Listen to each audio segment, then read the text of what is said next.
Welcome. I am your host, Jason Miles, here for another episode of This is Revolution Podcast. If you were watching me just 10 minutes ago, then you saw the Pop Life interview I did with good friend and amazing drummer, Chris Contos, formerly of Machine Head, Attitude Adjustment, Death Angel, Testament, The Boneless Ones, currently in Forbidden. I'm trying to think of all the bands because when he had to do something, he made me list all the bands. I was like, dude, there's so many. I go to Wikipedia. Wikipedia was like, we don't know. There's just too many. But it was a fun interview. I liked hanging out with Chris. I've talked to that guy for years when he had a room behind me that he shared with the late Glennie Telford, formerly of Skin Lab. So good times. That episode is up right now. When we're done with this, definitely check it out. But also, before we bring everybody in, if you've noticed, maybe you haven't, you guys don't watch them all the time. Bastards. About to ink a deal with Means TV to host the video essays here that we produce on TIR. So I'm very, very stoked about that, being able to get these labors of love out to more and more people. Means TV is a great channel. I'd much rather be doing my stuff on Means TV than Netflix or Amazon. So this is actually pretty cool. I'm really excited to be working with these guys. We've been talking about this for the better part of a year. Feels like maybe I'm wrong, but finally all done. Well, not quite all done, but I'm allowed to say it now. So video essays will be a part of the Means TV family. So that means all the new stuff as well will be going there. That includes kayfabe. That was a big part of the conversation.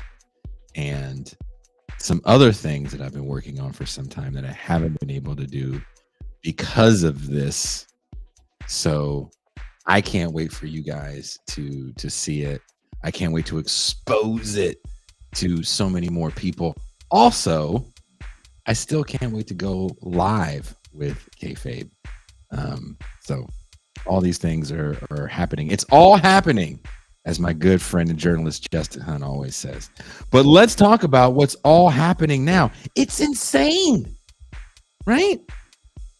Looks like the talking heads in the media have gotten their wish, and Kamala Harris is the Democratic nominee to go against Trump in the fight to preserve democracy from the outstretched arms of the proto-fascistic Donald Trump.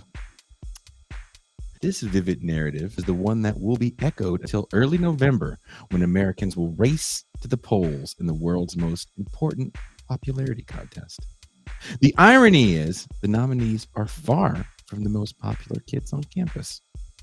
Many people in left media, while constantly calling for Biden to step aside due to his evident physical decline showcased in the first presidential debate, are also not so sanguine on the nomination of Harris as Biden's replacement. They cite her poor showing in the 2019 presidential election when she was part of the crowded field of Democrats. I originally wrote clown car. I wasn't sure if that was too offensive. We'll go with crowded field of Democrats positioned to stop the populism and excitement of the Bernie movement. Harris didn't last long in that race, but she presents a different challenge for Trump. He won't be able to berate Harris as he did Hillary Clinton, a woman who, while in her role as First Lady, was a despised figure by many. Trump's attacks on Harris will come off as a virulent racist, which, while rallying the more fringe elements of his base, will also galvanize the more liberal elements of the electorate who were previously checked out of the race due to seeing two octogenarians. To talk about this with me, I have the gang coming in live. My co-host, my homie, my dog, Miami, Florida's own, Pascal Robert.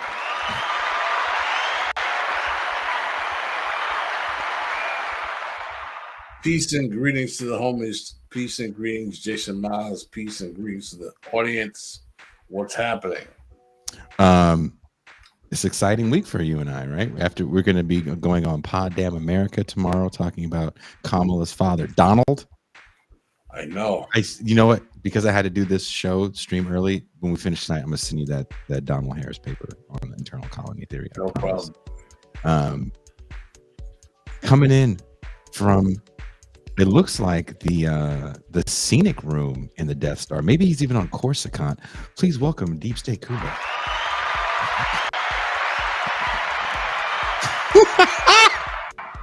Hello, everyone. It's more like Geedy Prime, right? Like that solar radiation is so intense you can only see in the infrared spectrum.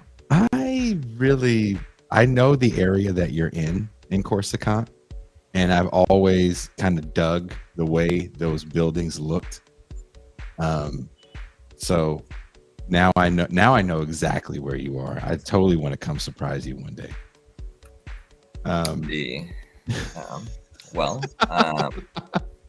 You could we could hang out with the cat and wait for summer to come home.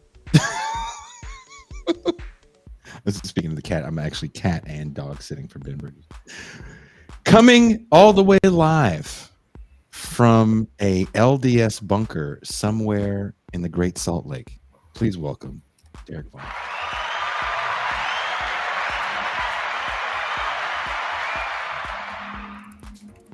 Hello. Am I not allowed to make LDS jokes while you're in Salt Lake? You can make LDS jokes all you want. Although I'm not in a bunker, I'm more like in an Anne Frank annex. My office is several stories up and hidden in what looks like a closet door, and I'm actually not joking about that. So Derek does this thing we haven't done them in a long time, but we used to do team calls, or maybe they say team in Kuba's world, in Death Star world. He calls the stormtrooper team the red team, and we have a call, and Derek will walk with his device throughout the house, and Tucson always jokes that it looks like he has a never-ending home because he's just walking in a circle. But it is rather hilarious that we've seen every bit of this room and part of the other room that you walk around in the circle in. She is. Go ahead. Of Varn living in a non-Euclidean folded 6-dimensional string space. That's how he walks around. Kuba's a static man. It's a very weird space that I live in, actually. Kuba and Pascal are they don't move. The image that you see on this show is the image you get in the phone call, unless Pascal's phone is like right. Kuba, you might get a shot not at him in his comfort zone, but if you see him in anything other than the work fit, better be an emergency. This person only shows her face to a select few, and I feel honored to be part of that select few. She helped me out tremendously in the earlier stream as I was having crazy technical difficulties and couldn't see the chat. And she helped make it as interactive as possible. Please welcome the voice of reason on this show, M. Tucson. Hello. I wanted to tell you, I went to the doctor yesterday, and they have it in my file that I'm on a podcast. What? Yeah. They combined the record. Your doctor talking to his lapel? Yeah. We have her here. She's the key. She's the key to the two black ones. She's the voice of reason. Quickly, hit her with the truth serum. And what did you tell them what show it was? Because people always ask. I didn't tell them the topic. Once I told them it had to do with politics, they kind of shied away from it. And I was like, all right, no problem. You know what you should start doing when people say that? Just start yelling out some nonsense that we don't even believe. Like, what? It sounds like someone's got vaxxed. the doctors. Yeah. just yeah. Oh God! Someone get the jab. It sounds like jab talk to me. Oh, you're gonna put a mask on, Mr. Antifa. Can you do that next time somebody says that? Next time I will, I promise. We might get a few more subscribers. Someone watched one of our clips and they wrote a comment. I can't tell if this is a Democrat or Republican podcast, but I like what I hear out of you guys. All right. We'll take it. And when I see that, it's like we're doing something right. Guys, I need to know. Here, we'll do it this way. Here. I need to know. We'll start with Pascal. Everybody's been saying Joe Biden needs to step down. Finally, he steps down. 8 weeks to the election. Kamala Harris comes in. What was your first reaction? I couldn't believe it. I was actually shocked that they got Joe Biden to step down in the first place. But I was even more shocked that he endorsed Kamala Harris so quickly. And it made me think that this had been set up earlier than we realized. And I thought about it even more. And the more I think about it, I'm like, there's no reason why this couldn't have been thought about before this day. He's endorsing Kamala. The people are falling in line. She's already talking like she's the presidential nominee. Biden's already stepped aside. I think this is pre-planned. You think it was pre-planned to happen this late? I think it was pre-planned after the debate, before Trump got shot, to have Biden drop out. I think Trump getting shot exacerbated that. And I think that was the final needle, like final nail in the coffin.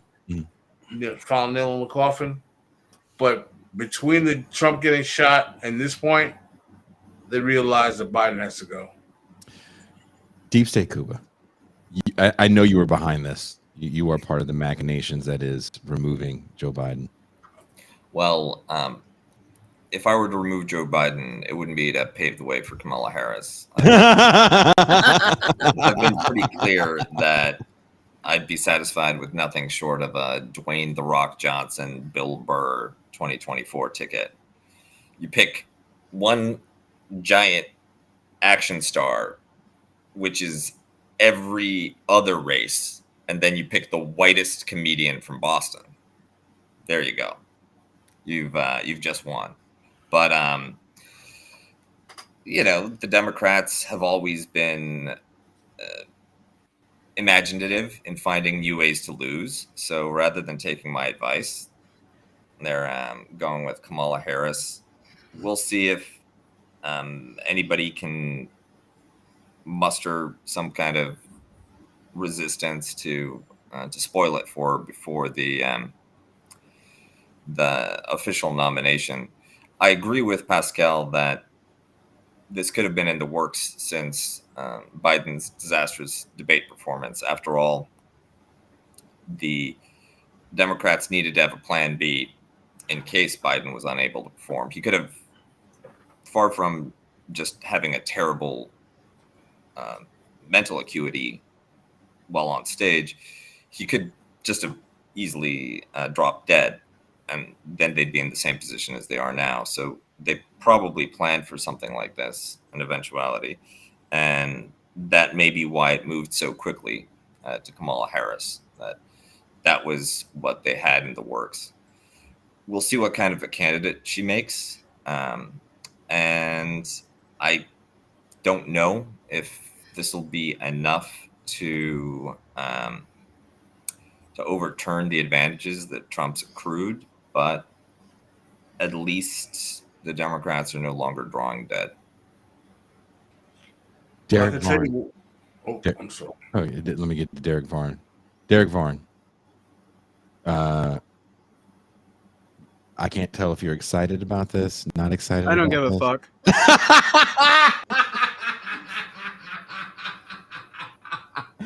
So you're going to tell me all the Kamala Harris, Alexis Tyler jokes that we could do now. You weren't ready for that. Like that alone.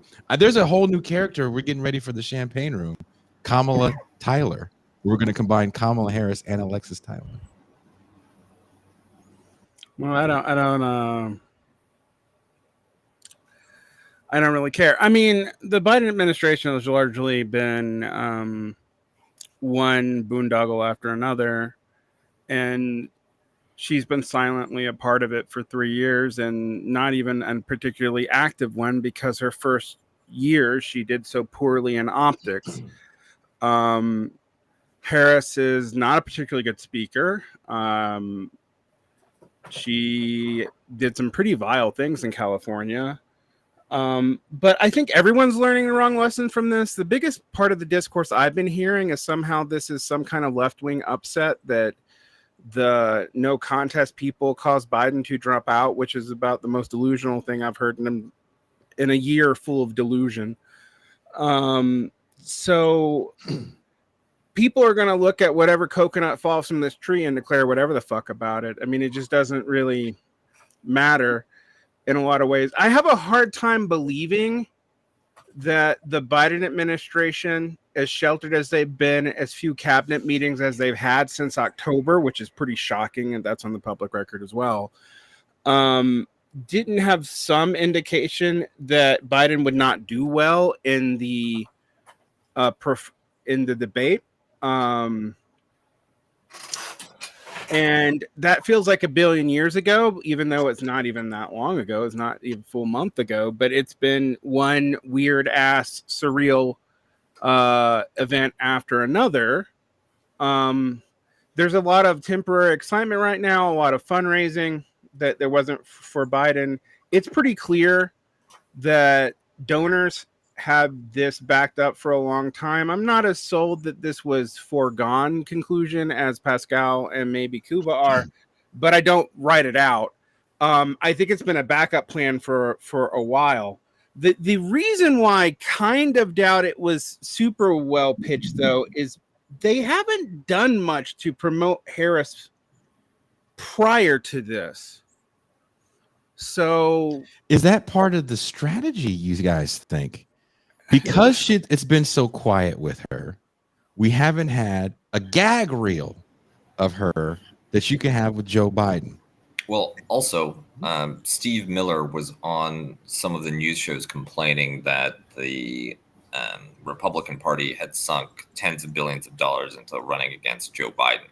Mm-hmm. So the longer you prop up Joe Biden as the candidate, the deeper the Republicans go into a line of attack and a network of oppo, of attack ads, media buys, content creation that becomes moot as soon as you make the switch to Kamala.